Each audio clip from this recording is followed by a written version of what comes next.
So when I found out that there was a food truck that had been in Omaha serving pizza since 2015 and I hadn't been to it yet, I was just like, what am I doing? I've got to get to this place. And when I experienced Johnny Ricco's, my wife and I, we were sitting on the couch eating this and we were just like, are we just being in the moment, or is this like some of Omaha's best pizza?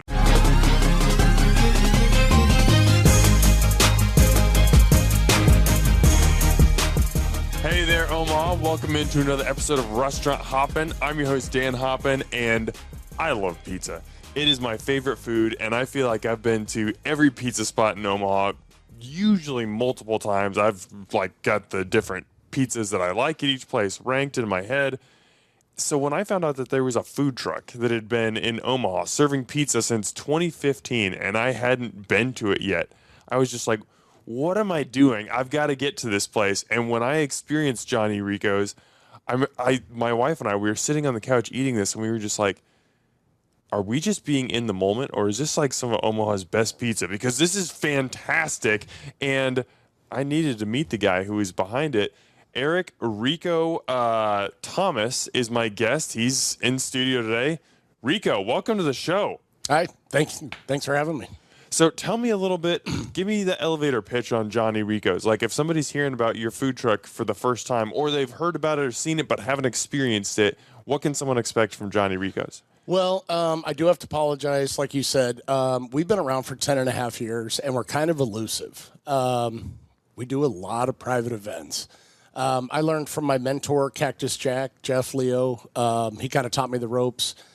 And one thing that I really took from him was events. Get in, feed the crowds, get out, move to the next one.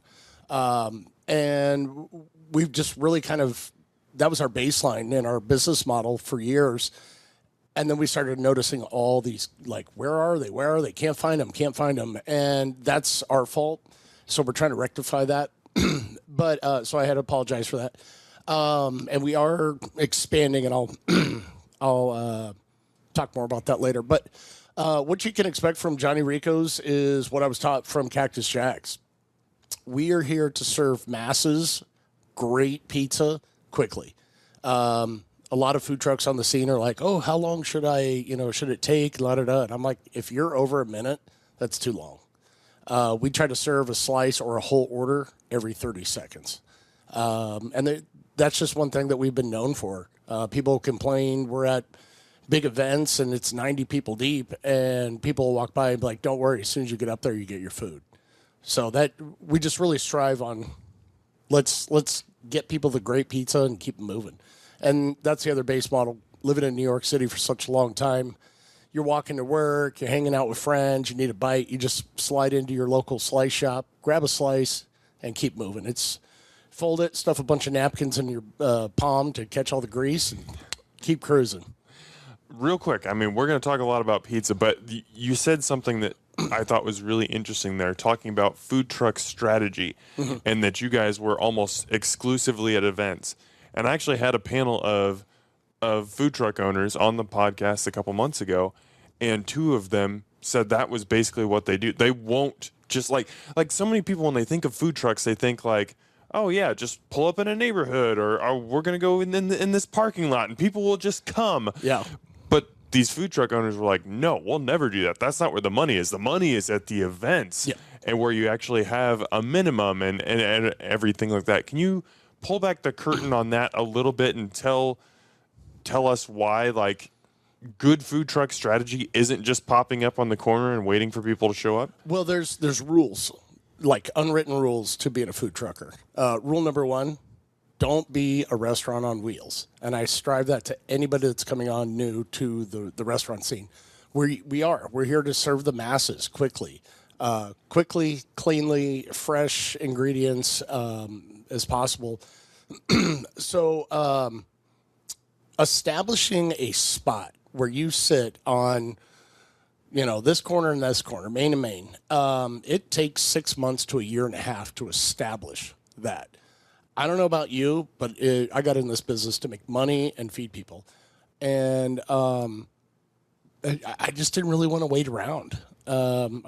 I was in the Army, so I know about hurry up and wait, and I get really good at throwing rocks in a can in the military while you're waiting to go do whatever.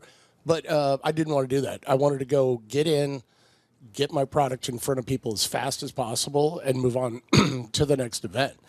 The great thing about food trucking over restaurant owning is you can go do a 3, 4, 5 day event and then not have to work for another 3, 4, 5 days. That never happens, and my wife will go, "When's that going to happen?" But because we in Nebraska we have such a short season, and there's so many festivals and events jammed into 4 or 5 month period that it's just go go go go go. So we just really strive to get into these events. You are getting in front of such a huge population in a short amount of time. It gains popularity, but the biggest joke with Johnny Ricco's is, people in Bellevue have to drive out to Elkhorn to get us once a year. And we're really trying to eliminate that problem by coming up with small brick and mortars, even up to big 6,000 square foot sports bars. Okay. Tell me more about that. This is new information to me. Yeah, so we bought into a franchise company or a marketing company about 2.5 years ago. I didn't know this, and it must be in the fine print, but you're basically put in the thrifty nickel of franchise companies for sale unless you're really paying for it. We were concentrating on some other stuff. We just bought the new food truck about 3 years ago now, and we're just trying to get everything paid off and keep striving. So I didn't really have the extra funds to put towards $1,500 a month in towards marketing and franchising and stuff like that. But we have talked to some individuals that are interested in anything from a small kiosk in their already establishment and having the models from, say 600-700. I mean, you could probably do it in this room here. It's probably, 900 square feet. We could put a full pizzeria in here for more of a to-go and a delivery, all the way up to the full 4,000 to 6,000 square foot sports bar. So we're looking. We've got some stuff in the fire right now. It's just I don't know. I don't want to jinx anything. So right. Yeah, I don't want to go too far. But we will definitely keep you and all of our followers posted. We won't put your feet to the fire. Right. And obviously, we've kind of talked about Nebraska has a very strong festival scene, and there's late nights at the zoo. There are events that people can show up at, and they'll be like, "Oh, there's Johnny Ricco's right there. I heard about them. I want to go grab a slice of pizza." But if somebody is listening to this and they're one of those people who are just like, "I want to find you. I want to find you," what is the best way for someone to stay up to date on where the food truck is going to be? Well, that's interesting because actually my son, who is more in tune to what's going on in the social media world, took over, and he's calling it Treehouse, social media and marketing. He's really taken off with what we're doing, and we're trying to get better at where we are going to be and have multiple social media platforms and or regular old website. So we are redoing our website. But to answer your question, sorry, Facebook, Instagram, or our website will have our schedule, and it will be coming up and exploding here mid to late March. Okay. I'm excited to hear that because I can't wait to have more of this pizza. One thing I did want to hit on is, and it's funny, you said a lot of these food trucks are, in people's perspective, is we're like the ding ding man. We just ding ding pizza, pizza, and it's like, no, that's not how this works. It's not a business model. We can't just show up at your wedding rehearsal or wedding after party or whatever at 9 p.m. and just start throwing slices at people. We have a 2-hour minimum setup. We try to. That's part of the going fast process is. We get there, we do our prep, we get our ovens hot, and then we start slinging pizzas. So when you do come up, we have them on a rack. If you or any of your guests have ever been to a New York pizzeria, you walk in, there's a glass, cheese, pepperoni, what have you, and you point, they throw it in, stare at you for 15 seconds, pull it out, and you go pay. So we have them hot or, ready and held so we can get you in and out real quick. It's not a hey, I'll just swing by and start playing my funny music and, slapping pizzas out at people. But and I think a lot of food trucks do have a setup time. If it's 20 minutes, 30 minutes, or an hour, it's just impossible to come by and just be like, hey, we're going to be here at 11 8 or p.m. and just start chucking food. So that's one perspective I don't think a lot of people grasp when they're calling on these food trucks to come out and do late nights or quick parties. I appreciate you clarifying. Yeah. So we've been talking for almost 15 minutes now. We haven't talked about pizza yet. Okay, let's talk about some pizza. Johnny Ricco's Brooklyn Pizza. Yes. I think a lot of people know what New York style pizza is, or at least they have a grasp of the concept.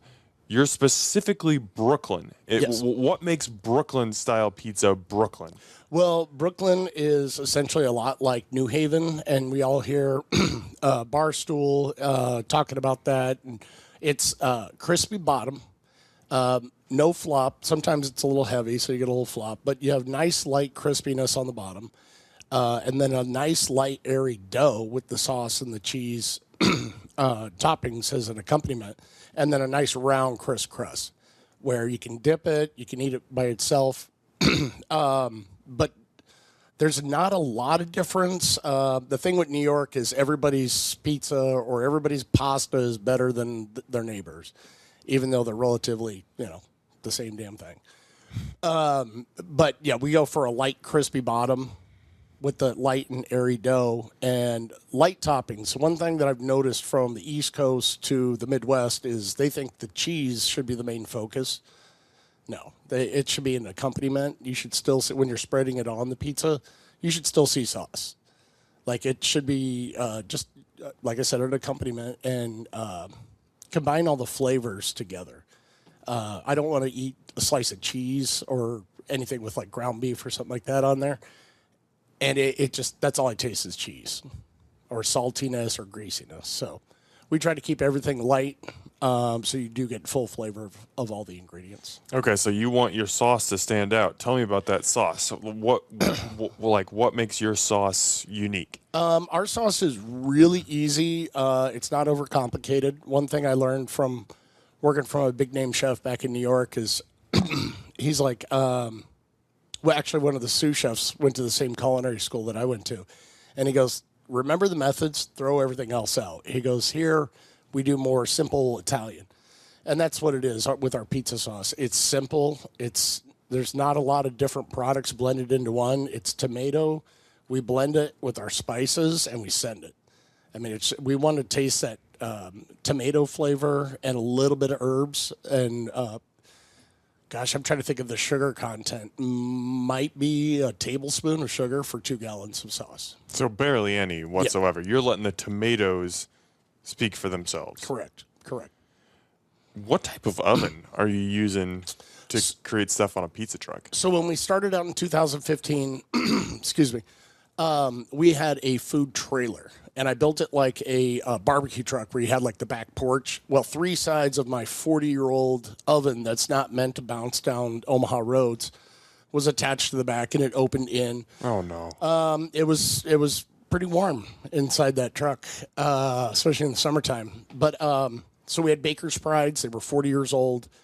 They were great, but I was going through propane like it was my job. Now with our new mobile vehicle food truck, we have American Baker systems, which are actually bread ovens.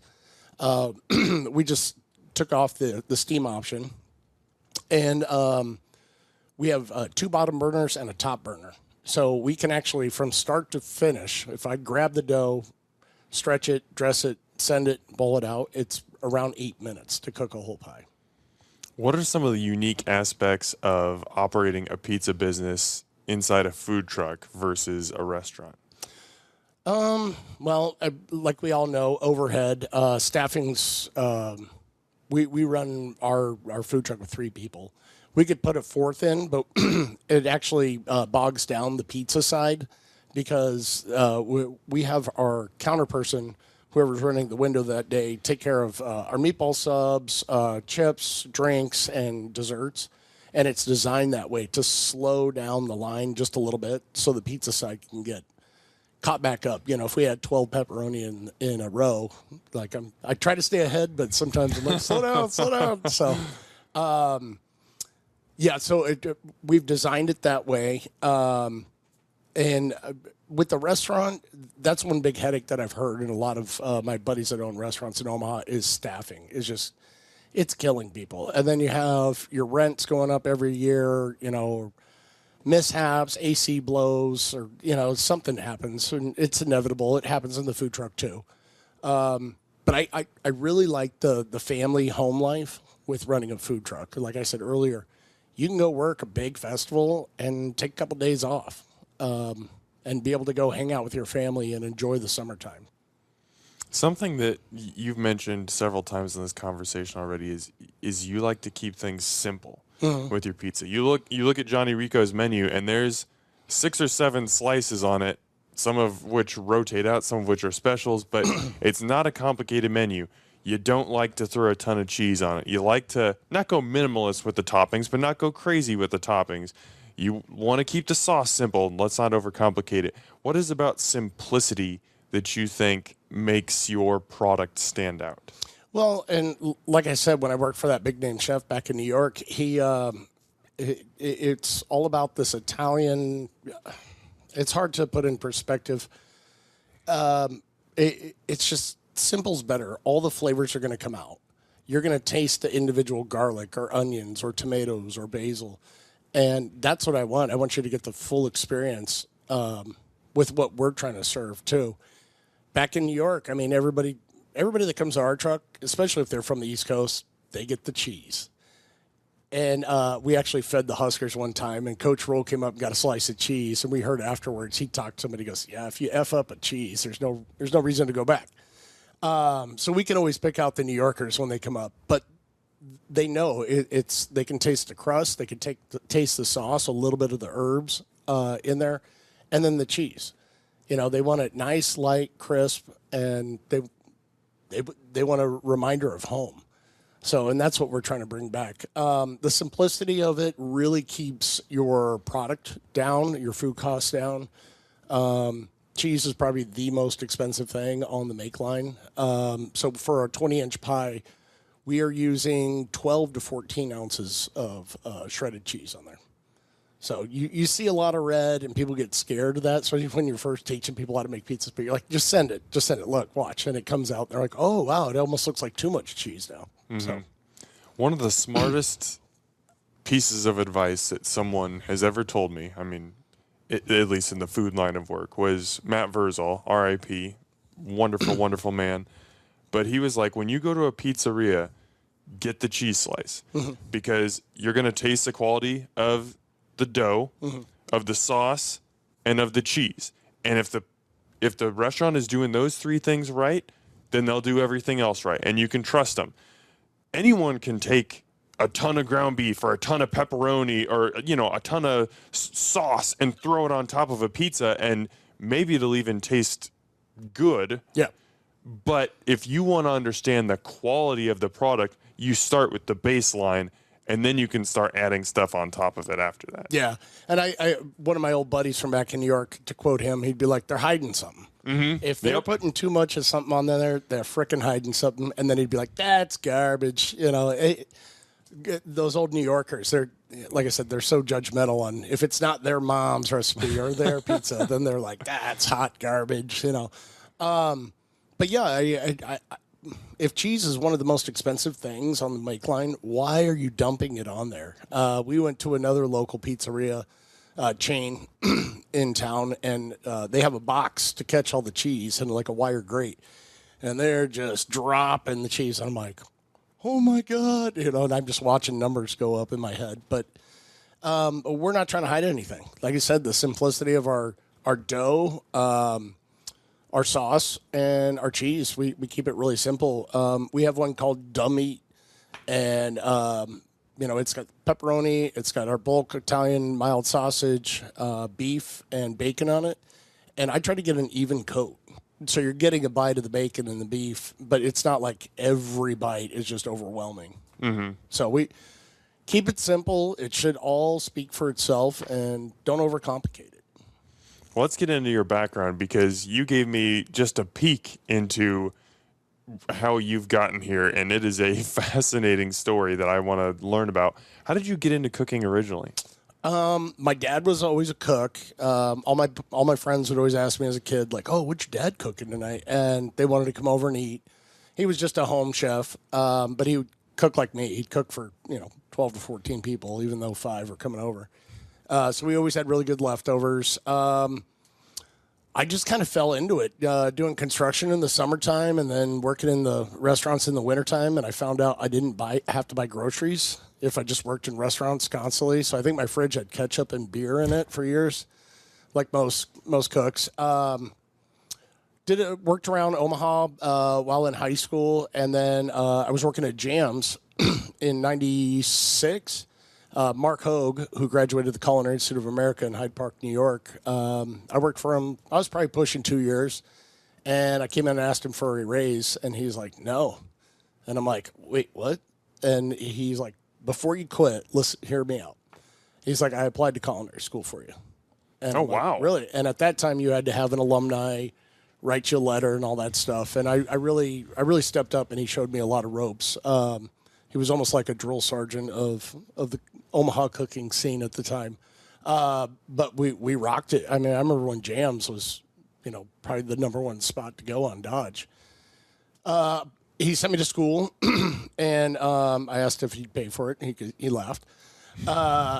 So went to culinary school in upstate New York, and just kept striving, working at different places while in school, learning different new techniques and stuff like that. And one cool thing when you go to culinary school, and just the shock and awe in people, is we don't teach you recipes. We teach you methods.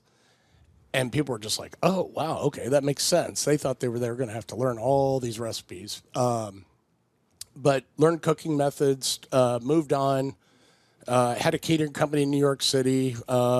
We signed our lease on, what was that, September 9th, 2001?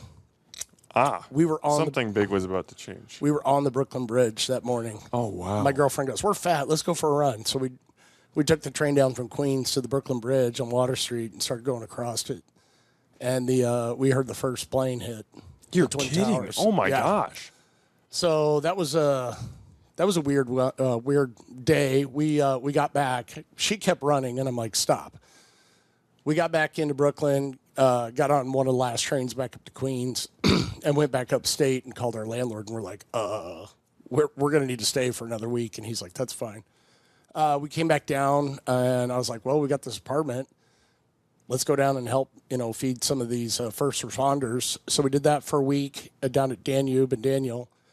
And then I basically started a catering company right after that in New York City. We were geared towards commercials, music videos, tabletop commercials, stuff like that.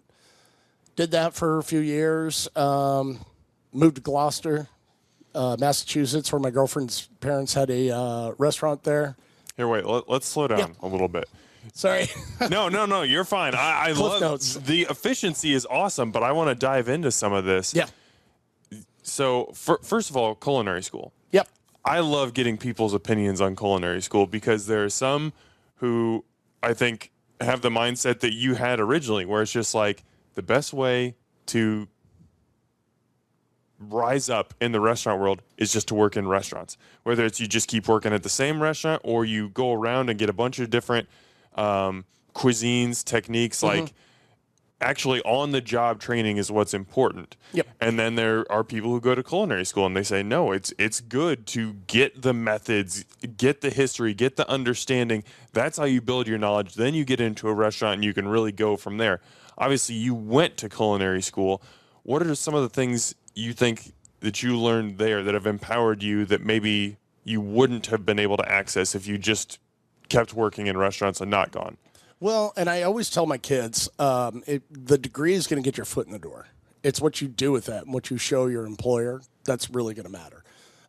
Culinary school is that it gets your foot in the door. What I did with a lot of my cooks is I would say, that's great. I've got the kid from Hard Knocks that came up through restaurant after restaurant, and I've got the kid from culinary school. I said, make me lunch. and I'll let you know who wins. You know, and then I watch to see how you work. Are you proficient? Are you clean? Do you know which way you're moving? Are you kind of lost in the kitchen? And that really gives me an insight on who was paying attention. We had kids at culinary school that mommy and daddy wrote a check, and that's why they were there. They worked 3 weeks as a hostess kind of thing. And I'm like, really? I had to get a letter and this and stuff. I get the game. But like I said earlier, culinary will get you your foot in the door. It gives you a good, solid base. I decided when I was younger, after about 5 years of cooking, I talked to an old cook, and he's like, I've been cooking for 25 years and blah, blah, blah. And he had to slowly rise through the ranks. Culinary school is kind of like going to officer school, where you're kind of going to get that better position right away, as long as you prove yourself and you can do the work. And I was like, yep, I think I have enough experience behind me to where I can go ahead and get the culinary degree, get my foot further into the door, and keep going forward into what I wanted to do, was at that time catering. What drew you to catering? My uncle worked for Spike Lee, and he's an executive editor for Spike Lee, so I kind of had an in.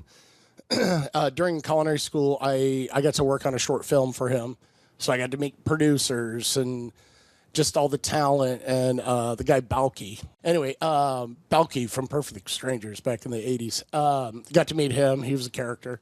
But just, like I said, I kind of had an in, so I kind of had this niche, and it just worked in my favor. Catering's great, again, because I like to go in, work really hard, really quickly, and then go home and hang out, you know, and chill out with my friends and now family. So, was it during this time in New York, did you develop a love for New York style pizza? Oh God, yeah. I mean, that's one thing about what we always say is everybody loves pizza. It doesn't matter where you're from, what your upbringing is. Everybody, if you have a heartbeat, you're in our demographics. If you have a heartbeat, you're in our demographic. That's a great line. I mean, it's true. It is. And that's the old New York mentality.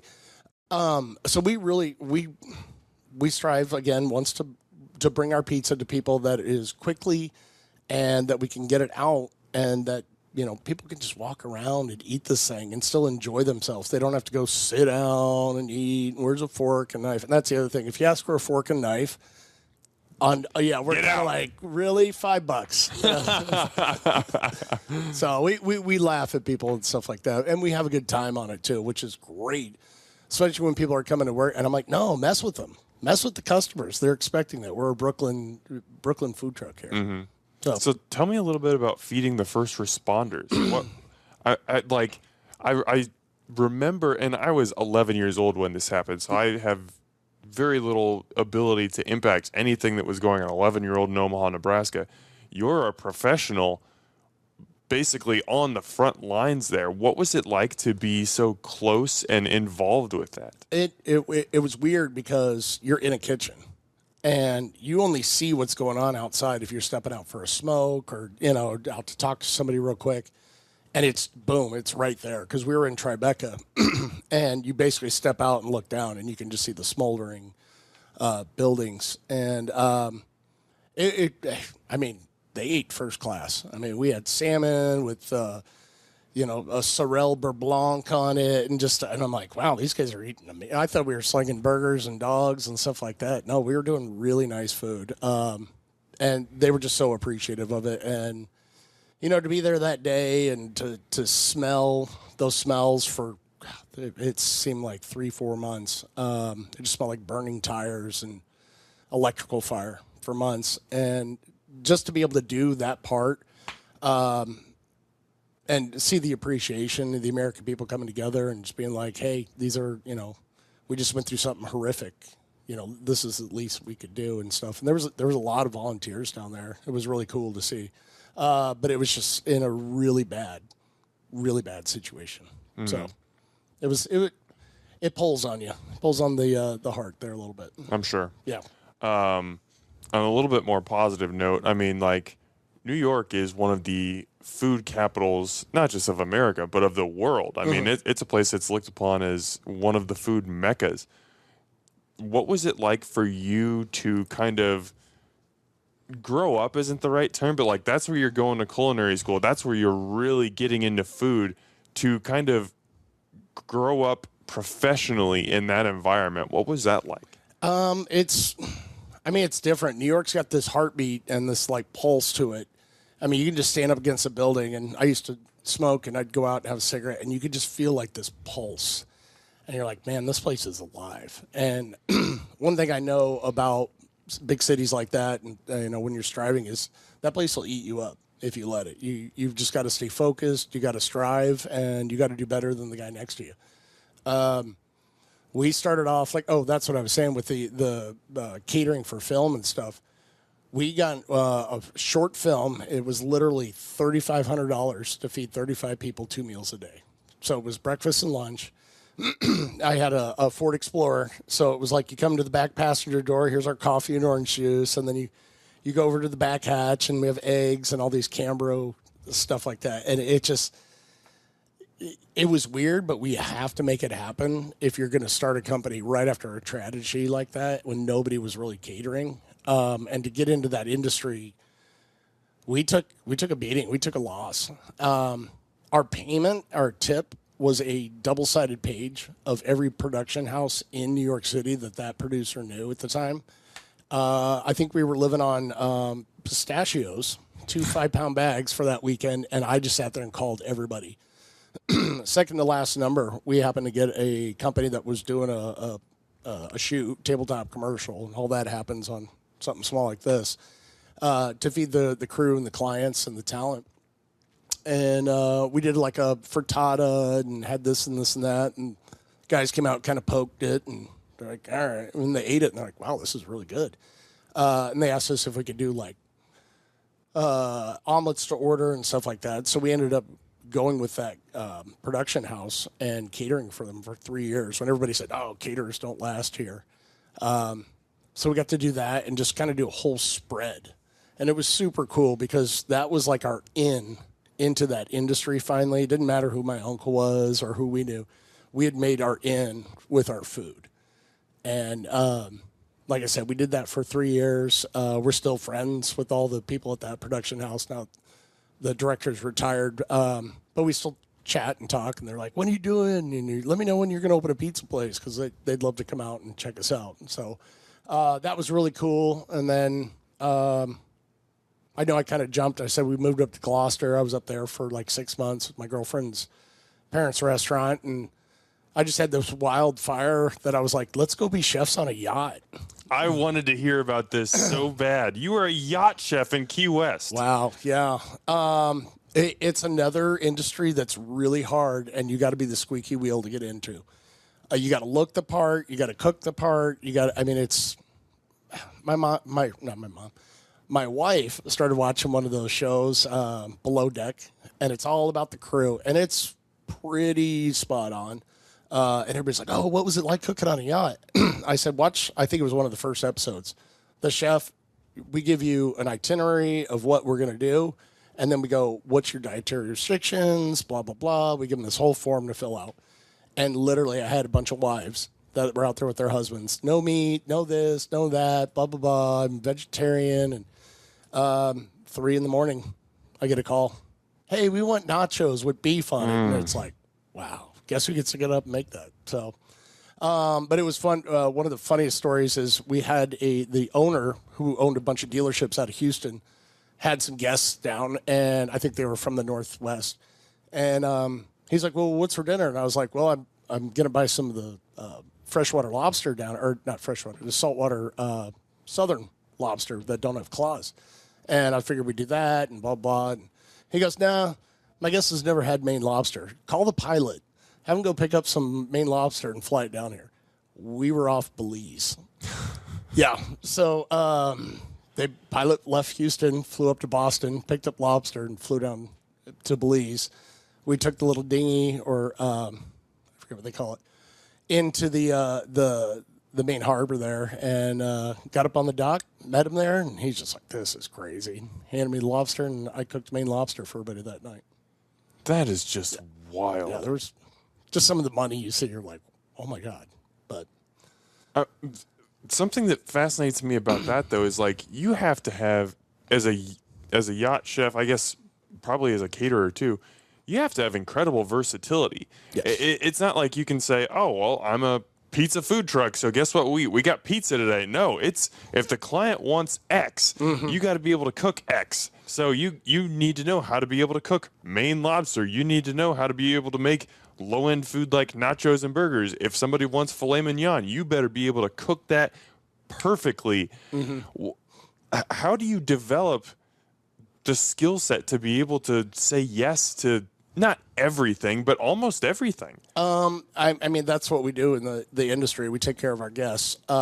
You talk to the local markets. I mean, everybody's like, "Oh, you must have been in all these great places." Yeah, I saw the dock, and I saw the little market that was at the end of the dock. Yeah, you just got to figure it out. You got to talk to the locals. I mean, we're a lot of in the Caribbean, so I was very tropical and a lot of seafood. So you just kind of have to figure it out. Back then, we didn't have computers in our pocket, so I actually traveled with probably 4 or 5 books that I would pick up and just kind of use as reference and stuff like that. And it might call for this, but I don't have that, so I had to substitute and figure it out and a couple trials and errors and be like, "Oh, this isn't going to work at all." And like I say, you have to be versatile and you have to be able to go in and figure it out. Even on the food truck now, we have issues, but we make it so you don't see it. And and I tell the crew, I'm like, "Let's figure it out now." And that might not be the right way, but we'll talk about that later. Let's just figure it out now and keep the guests moving here. So, Well, that's the thing about restaurants. If you're in a restaurant and one of your fryers just certainly goes down, you don't get to tell the guests there's no French fries tonight. If you're on a food truck and you run out of a product, you can say sold out, but like, can you keep it going? Can you improvise? Can you find a way to make this happen? Like it's easier in a food truck, I guess, than with a restaurant, but regardless of what setting you're in, you have to just find a way to figure it out because you can't just say, "Nope, nobody's eating anymore." Right. And it's embarrassing if you run out, especially at an event. It actually happened to us at Junkstock, our first one. We didn't know what we were doing. We were making supreme pizzas in the oven as we're cooking them, and we figured out real quick we're going to run a limited menu, and to figure out stuff of our pars. After you do so many events, the great thing about today's day and age is you have a computer. You have your point of sales, detailed sales report right there, so you can look how many cases of soda do I need, how much dough do I need, how much cheese do I need. We've got it down, doing it for 10.5 years now, where we can go, this many people, okay, we need this much cheese, this much dough, and we always bring extra now, because I don't want to be embarrassed like that. I don't want to be like, "Well, sorry, we only brought 50, we didn't know 7,000 people were going to be here." And so you learn real quick. I would suggest to any food truck starting out, have enough prepped and maybe have somebody that can run it to you, because you are limited for your storage space for refrigeration on food trucks. So always have more back at the shop, kind of thing. Okay, so getting back to your timeline, you're yacht chef, and then you go back to New York City and actually work under, well, I don't know if you worked under him, but you worked at one of Mario Batali's restaurants. Yep, Lupo. Yes. Obviously, his name doesn't quite carry the cachet that it once did. He's done some things, but especially at that time, I mean, he was like one of the dudes when it came to Italian food. And if you went into one of his restaurants, the expectations were sky high. What was it like for you working in that environment of a celebrity chef where everybody is expecting like the A+ meal when they come in? Yeah, and it was cool at Lupa because it is a Roman tavern, which is kind of like Rome is the New York City of Italy, where it's so diversified with different regions all coming to one. So you can go to Rome and basically eat your way through Italy in one city. Mario was super cool. Again, with my uncle living right next door to Bobo, I'd be sitting on the porch listening to what they're going, over for with the sous chefs and the line cooks for the night service. So I got to kind of like be a fly on the wall and hear stuff. But he was also, Mario knew my uncle. So he'd be like, hey, Ricco, what's going on? When are you going to come work for me? And I'm like, I'm doing this catering thing. And like you said, when I moved back from the islands, I just went in and applied. And they actually just had somebody leave. And they're like, okay, yeah, let's throw you on the line. And I got to do that, back to that simplicity. Take all that French stuff that you learned at culinary school, and this is the way we're going to do it. Keep the methods, but one of our side appetizers was just blistered heirloom tomatoes with a sprig of thyme and some shaved garlic and a nice flavorful olive oil. And they would roast that together and just come out. And it sounds incredible. Yeah, it's super simple. So working for him was super cool. Once a month, he would come in. He would buy his pizzas from the place down the street. He'd be making fresh margaritas, and then we'd all go out, and we'd go to some bar or something like that with his whole crew. And it was like all the restaurants came together, all of his like empire. And we'd go and hang out. He'd be like, anybody says they work for me, he goes on this card, and we'd hang out for a couple hours, and he'd take care of everything. And he was, just really super guy. Mark Ladner was our chef, and I think he's about your height. Really? Really tall guy. You don't see too many guys my size in the kitchen. Yeah. He bang our heads on a lot of stuff. Yeah. Yeah, there's a lot of low-hanging pots. He was our chef there. And the cool thing with working with Mario is if you stay with him for a while and you move up to sous chef, well, if he decides to open a restaurant, he obviously offers it to the chef first. If they say yes, you as a sous chef get the opportunity to move up and become the chef of that location, or vice versa. If the chef says no, he wants to stay in New York, then they turn to the sous chef and say, hey, I'm opening up this place in Vegas. Are you interested in coming out and being the exec? So that was, it was a cool, different insight to what, different types of cooking. And you come from this French, cream and butter on everything to, no, we're just going to roast some tomatoes with, some garlic and olive oil and a little sprig of thyme on it. Just like, wow, so simple, easy. Mm-hmm. So. Obviously, your career is just, it is a sidewinding one, even from what we've talked about so far. You take a hard left turn in 2000, well, in the early 2000s. You actually joined the Army. I did. And served overseas in Iraq. Thank you very much for your service. Yep. What inspired you to make that decision? Well, 9/11 was probably the biggest one. Being there for that. I always played Army as a kid and, with all my buddies growing up and BB gun wars and stuff. And I was at that point in my life where I was like, okay, I'm 28, or I just turned 28. And I was in the summer of New York City. I was working at this great place. Had it, kind of made. We were kind of like rock stars, working for the Mario brand. And it was always in the back of my mind, like, do I join the New York Police Department? Do I join the fire department? Because I kind of felt like I wanted to get back. And I walked into a recruiter station in Times Square. And actually down in Florida, let's back up a little bit, I talked to the Marine Corps. And I got all typed up, and they were still using typewriters. And this guy was like, click, click. I get it. He was a Marine Corps sniper, so he wasn't a admin. I didn't want to join the Marine Corps because it said open contract, and I wanted to do something cool. I didn't want to go in and be a cook in the Marine Corps. So I went to the Army, and I explained it to him. I said, look, I have a culinary degree. I don't want to cook in the Army. But, what do you got? And he goes, okay, before I tell you what I got, if you do join the Army as a cook, you're going to test out of AIT after boot camp. We're going to slap sergeant stripes on you. We're going to send you to Germany, and you're going to go be on the culinary Olympic team for the United States Army. And I'm like, thank you, but I want a combat MOS. Wow. And they go, okay. And basically the next question was, do you want to walk or ride? And I said, to where? And he goes, to war. And I said, I'll ride. And he goes, tanks. So I became a crew member on an Abrams tank.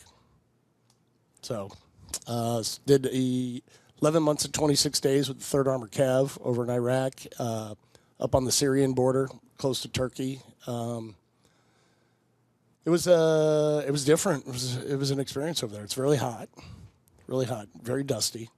So the sandstorms look just like they do in the movies. You're just like, wow. This. I don't know if you've ever seen the movie Hurrdat, where he's trying to outrun it on the horse. It's just like that. And then once it hits you, everything's orange, and it's surreal. We would carry trash bags in our cargo pockets because you're constantly cleaning your rifles and your weapon systems over there. And I would just keep a trash bag with me and throw it in there because dust just gets everywhere. And I'm like, man, I just cleaned this thing. So here comes a dust storm. But I'm sure we could have an entire podcast conversation on that experience alone, and I would love to do that. I want to give. I don't know if we have time for that today. Yeah. But I am interested. What about that experience do you think helped you culinarily? Like, maybe not directly impacted how good you were at cooking, but how did that experience make you a better business owner, a more resilient person in the kitchen? How did that affect who you are now with the food truck? Well, the military teaches you sense of urgency, timeliness, sense of urgency, and like I said earlier, figure it out. We need to make it happen now. It might not be the right way, and we can talk about that later. Let's just figure it out now. It gave me a sense of drive, and like most veterans, I saw a lot of combat. I'm a Purple Heart recipient, and I just I took those experiences and like this new outlook on life when I got back of how am I going to use this in this drive to be successful. Well, unfortunately, like most combat veterans, I bounced around to 3 or 4 jobs when I got back. We were in Charlotte, North Carolina when I got out, and or we were in Colorado Springs. We moved to Charlotte, and I landed a job at a bistro cafe. And I was like, man, I don't know if I can get back into this. Getting overwhelmed when the tickets were just flying in and stuff, and just kind of having that traumatic experience coming back out, PTSD, whatever you want to call it. And it was just mass chaos. And over the years, I've learned to control that.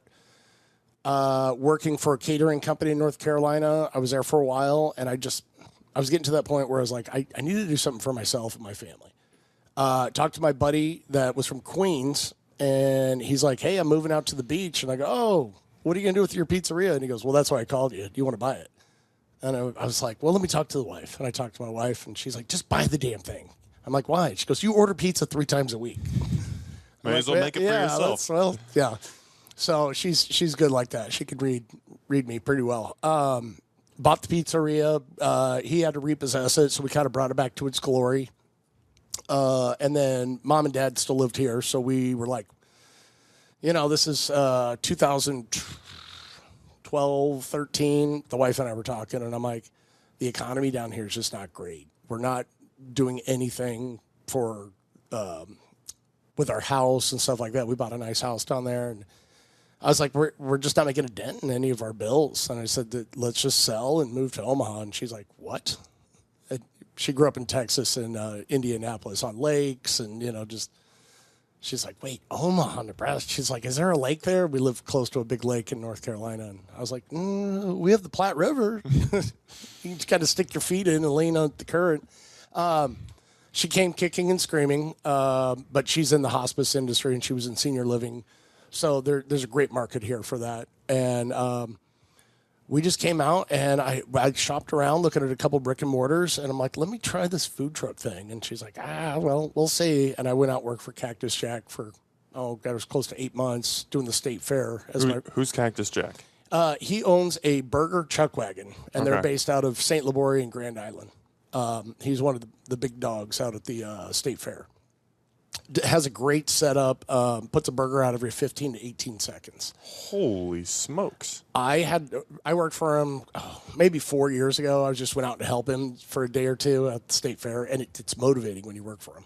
You're just like, man, this is great. This is fast. We were going so fast, I had to stop. And I was like, I've never gone this fast in my life. 30 plus years of cooking. It was like this. It was unreal. And he had a Connex, like a semi-trailer, and he built 2 opposing kitchens. And they were going so fast. He goes, nah, we don't have the mega line, so I'm going to close one of the kitchens. I'm like, what? So he closed down one of the kitchens and he made it into a walk-in. And the guy's just an animal. I mean, he goes hardcore, and I love that energy. He's just nonstop, and I really took a lot of that. And he always tells me, "Yeah, you're always 30 seconds behind me," or something like that. And, just kind of nudge me. But yeah, he taught us the ropes, and I really strive to keep that energy and that focus the way he does with what we're doing with the pizza. He asked me, he goes, "I'll build you a Cactus Jack's, and you take everything east of Omaha, and we'd have a partnership." And I was like, "I'm gonna do the pizza thing." I said, "I appreciate it, man, but I'd rather keep you as a mentor than a boss." And we've just kept a professional, friendly relationship since, and we'll call and check on each other, how's the family and stuff like that. But yeah, it's man, he's crazy. You'll have to check out his operation. So the pizza concept, while you're in North Carolina, it was an actual restaurant. Yeah, it was not a food truck. It was NYPD, New York Pizza Department. Okay. Everybody thought we were retired cops. The shops around us would get robbed, and nobody ever came in. I mean, we treated everybody like this was their pizzeria. Like, "Hey, how you doing?" And we even do that on the food truck now. "Hey, what's going on? Hey, Dan's here. Come on in." Kind of thing. But yeah, it was a little 1,200 square feet. It was probably double the size of this room. And with a little counter, come pick it up, or we'll deliver it for an extra fee. And it was fun, and we had a case of beer in the fridge in the back. So when we were done, we were back there making dough every night after getting throttled on a Friday or Saturday night. It was fun. There just wasn't a lot of room to grow there. Mm-hmm. And that's another reason, one of the deciding factors to move back to the Midwest. Getting my regions mixed up there. But yeah, one thing that I heard a long time ago about New York and Omaha, if you can make it in New York, you can make it anywhere. And I said, okay, I'll take that. And, I worked really hard to do that and become a chef and all this fun stuff. But I found with doing pizza, if you can do New York pizza in Omaha, you can do pizza anywhere. Omaha is so tough on, I guess, their perspective of pizza and the plethora of pizzerias that are in town. So it's that's another hard thing about, yes, we've been around for 10 years. People just have so many options. I mean, is it Casey's? Is it Oscar's? And there's a lot of great places in town, and people running very successful businesses.